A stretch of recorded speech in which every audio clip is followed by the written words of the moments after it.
What will we be snacking on? It's almost lunchtime where I am. What will we be lunching on today? What's in the bowl? Yeah, well, let me get started. Well, welcome everybody to your Friday bowl of macaroni. I am Kyle or Holy Macaroni. Today I'm going to be walking through how to get in cybersecurity. So if you are looking to change your career field or if you're just starting off your career, I'm going to be talking about a list of things to consider. I'm going to be talking kind of fast, so you might want to listen to this recording. I also have a recent YouTube video if you want to dive in deeper into these topics I'm going to be talking about. So the first one is what to study and learn. So the biggest thing that you should focus on looking to get into cybersecurity is understanding basic IT and IT infrastructure. Without knowing how IT infrastructure and environments work, you will not ever really be successful at cybersecurity. So the first thing I would recommend is looking at the basics, right? What is subnetting? What are IP addresses? What is a TCP/IP model? What are the different layers? What are the different types of attacks out there?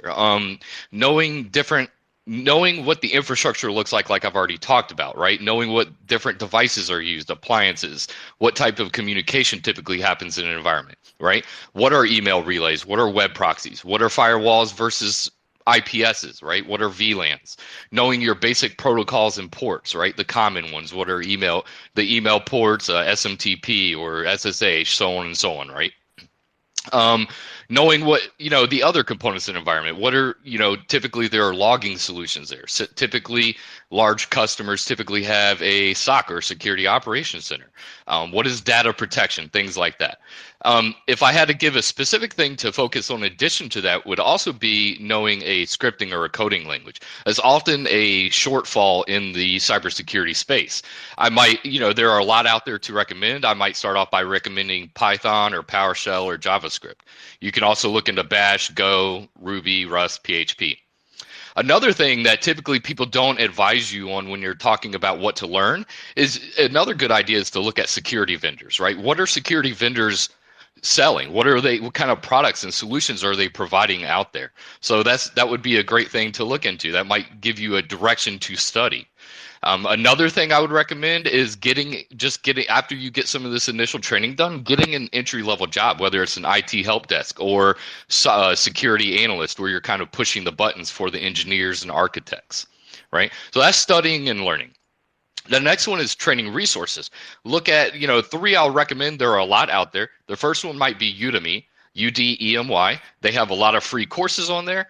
They do have paid courses as well, but what I do a lot, my wife goes to Hobby Lobby and they always have 50% off sales. So I kind of approach Udemy like that. When they have a big sale on a course I'm looking at, I might go purchase it then. Sometimes courses might be 30, 40, $50. They might go down to $5 for a little while, right? LinkedIn Learning is a wonderful option if you're with a company providing that to you already. I don't know what that costs at a personal level, but that's something to look into.